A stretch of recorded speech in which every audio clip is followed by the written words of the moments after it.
What if I told you that one of the most advanced, agile, and capable fighter jets of the 20th century never flew a single combat mission, an aircraft so fast it could scramble and be airborne in under 60 seconds, armed with the latest technology, and praised by legendary pilots like Chuck Yeager?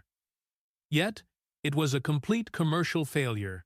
This is the story of the Northrop F-20 Tigershark, the greatest fighter jet that never was. How could a machine with so much promise, designed to dominate the skies, end up as a multi-billion-dollar museum piece? The answer isn't about performance or technology. It's a gripping tale of politics, business, and bad timing. Stay with us as we uncover the incredible story of the F-20 Tigershark, an aircraft that flew like a champion but was defeated on the ground without ever firing a shot in anger. You won't believe why this amazing piece of engineering was destined to fail from the start. To understand the F-20, we have to go back to the late 1970 seconds. The Cold War was in full swing, and the United States needed a way to arm its allies without giving away its most sensitive military technology, like the F-15 Eagle or the newly developed F-16 Fighting Falcon. President Jimmy Carter's administration came up with a solution: the FX program. The idea was to encourage private American companies to develop a new, less advanced export fighter. It had to be lethal and effective, but built without the top-secret black box technologies that could fall into Soviet hands if an Allies government was overthrown. This was the perfect opportunity for the Northrop Corporation. They were already world-famous for their F-5 Freedom Fighter and its successor, the F-5E Tiger II. The F-5 was a massive success. It was cheap, reliable, easy to maintain, and flown by over 30 air forces around the world. It was the gold standard for a light, agile fighter. Northrop thought, why not take that proven design and supercharge it? Their plan was to create a private venture, a new jet that would be the logical next step for all those countries already flying the F-5. They would call it the F-5G, later rebranded as the F-20 Tigershark. It was a bold gamble. Northrop invested $1.2 billion of its own money, a staggering amount today, convinced that the global market was theirs for the taking. The stage was set for a new champion, but a political shift was on the horizon that would change the rules of the game forever. Don't let the similar shape fool you. The F-20 wasn't just a polished F-5, it was a complete redesign from the inside out. A quantum leap in performance and technology. The single biggest change was the engine. Northrop ripped out the F-5's twin General Electric J85 engines and replaced them with a single monstrous General Electric F404 turbofan. This was the same powerhouse engine used in the F divided by A-18 Hornet, and it gave the F-20 a staggering 60% more thrust. This single decision transformed the aircraft. It went from being a nimble dogfighter to a true high-performance interceptor. But the upgrades didn't stop there. The cockpit was completely modernized. They installed a glass cockpit with digital displays and a head-up display, HUD, putting critical flight and combat information right in the pilot's line of sight. This was cutting-edge stuff for the early 1980 seconds. The brain of the Tigershark was its brand-new radar system, the General Electric AN divided by APG-67. It was a compact but powerful multi-mode radar that gave the F-20 look-down divided by shoot-down capability, meaning it could track and engage enemy aircraft flying below it, hidden in the ground clutter. For its size and cost, this radar was revolutionary. Combined with a lightning-fast startup time, its avionics could be aligned and ready to go in just 22 seconds. The F-20 was designed to be the ultimate quick-reaction defender. Let's talk numbers, because this is where the F-20 truly shines and shows just how much of an improvement it was over its predecessor. The Tigershark had a length of about 47 feet, (14.4 meters), and a wingspan of 27 feet, (8.5 meters). What's truly impressive is its thrust-to-weight ratio, which was an exceptional 1.13 to 1. This meant the engine produced more thrust than the plane's own weight, allowing it to accelerate vertically, a feat reserved for elite fighters. Its top speed was over Mach 2, more than 1,300 miles per hour. It could climb to 40,000 feet in just over 2 minutes, leaving most other jets in the dust. Its service ceiling was a lofty 55,000 feet, but one of the F-20's biggest selling points was its reliability and low operational cost. Northrop designed it to be maintained by small ground crews with basic equipment. The engine, for example, could be fully swapped out in a matter of hours. The mean time between failures for its critical systems was projected to be significantly better than its competitors. In essence, Northrop had created an aircraft with the performance of a frontline fighter, but the running costs and maintenance schedule of a much simpler jet. It was the best of both worlds, offering incredible bang for the buck. On paper, it was an unbeatable combination of speed, agility, and affordability. A fighter jet is only as good as its teeth, and the F-20 Tigershark was armed to the nines. It was designed from the ground up to be a versatile multi-role fighter, capable of handling both air-to-air combat and ground attack missions. For close-in dogfights, the F-20 carried two internal 20mm M39, two cannons, a proven and reliable weapon system from the F-5 series. But its real strength lay in its 5 hardpoints, which could carry over 8,000 pounds of ordnance. For air-to-air missions, it was cleared to carry the most advanced missiles of its day.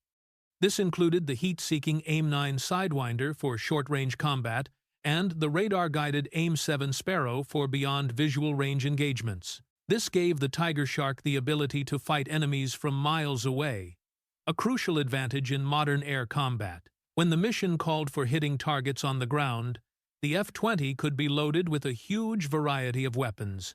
This included the AGM-65 Maverick air-to-ground missile, a wide range of unguided bombs, cluster munitions, and rocket pods. This flexibility made the F-20 an incredibly attractive package. A single aircraft could be used to defend a nation's airspace, strike enemy armor, or provide close air support for ground troops. It offered a level of mission capability that, at the time, was typically found only in much larger and more expensive aircraft. This is the part of the video where we would normally talk about which countries fly the aircraft and its combat record. But with the F-20, this section is tragically empty. No Air Force ever operated the Tigershark. It wasn't for a lack of trying. Northrop launched a massive global marketing campaign. They took the F-20 on world tours, demonstrating its incredible capabilities to potential buyers. Legendary test pilot Chuck Yeager became the face of the program, appearing in commercials and personally flying the aircraft, praising its performance and handling.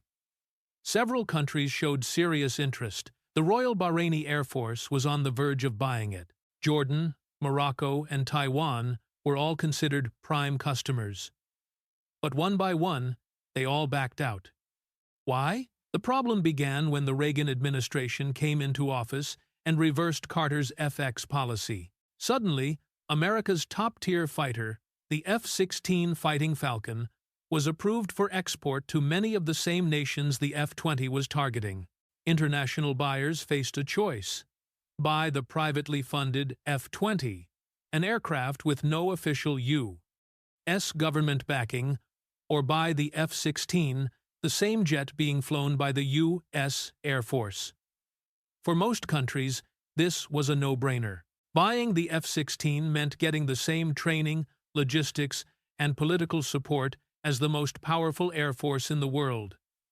The F-20, despite its merits, was seen as a risky bet. So, let's break down the pros and cons of this magnificent machine.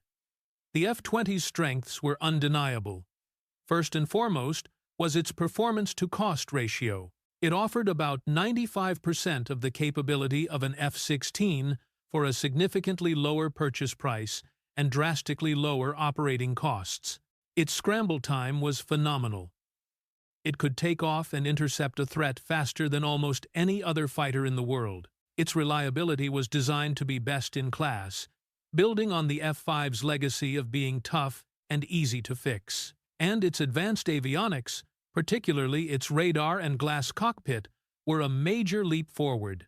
But its weaknesses had nothing to do with the aircraft itself. Its greatest weakness was its lack of a home customer. Because the U.S. Air Force never bought the F-20, foreign nations saw it as an orphan program. They worried about long-term parts availability and support. Another devastating blow came from public perception. 2 of the 3 F-20 prototypes crashed during airshow demonstrations, killing their pilots. Investigations cleared the aircraft of any design flaws. The crashes were attributed to pilot error under extreme G-forces, but the damage was done. In the high-stakes world of fighter sales, the headlines were disastrous. The F-20 was now perceived as unsafe, however unfairly. It was a classic case of a brilliant design being crippled by external factors beyond its control. The story of the F-20 Tigershark is inseparable from its rivalry with the General Dynamics F-16 Fighting Falcon. This was the heavyweight championship fight of 1,980 fighter jets. Let's put them head-to-head. Speed and agility both were incredibly agile and fast, capable of Mach 2. The F-20 had a faster climb rate and could get airborne more quickly, making it a superior interceptor. The F-16 had a slight edge in sustained turn performance. This was the F-20's ace in the hole. It was significantly cheaper to buy and far cheaper to fly per hour. For smaller nations with limited budgets, the F-20 offered more air power for the dollar. Technology both had advanced fly-by-wire controls and powerful radars. The F-20's avionics were arguably more modern at its introduction. But the F-16, with continuous government funding, was constantly being upgraded. Payload: the F-16 could carry a heavier and more diverse payload, making it a more capable ground attack platform. But the deciding factor wasn't on any spec sheet. It was politics. The F-16 was the American fighter. It came with the full diplomatic and military backing of the U.S. government. An F-16 purchase was more than just a hardware transaction. It was a strategic partnership with the United States. The F-20 was just a product from a private company. In the end, the F-20 was trying to sell a product, while General Dynamics was selling a political alliance. The Tiger, for all its ferocity, couldn't compete with the might of the Falcon's backers. So, why did the F-20 Tigershark, one of the most promising fighter jets of its time, fail so spectacularly? It was a perfect storm of politics, marketing, and misfortune. The F-20 was a brilliant solution to a problem that, due to a shift in U.S. foreign policy, ceased to exist. It was an export fighter that suddenly had to compete with America's premier domestic fighter. It was a private venture that had to fight a government-backed behemoth. And it suffered from terrible PR after 2 fatal, though blameless, accidents. Northrop canceled the F-20 program in 1986 after spending over $1 billion without a single sale. The surviving prototype now sits in a museum, a silent testament to what could have been. The legacy of the F-20 Tigershark is a powerful lesson in the defense industry. The best technology doesn't always win.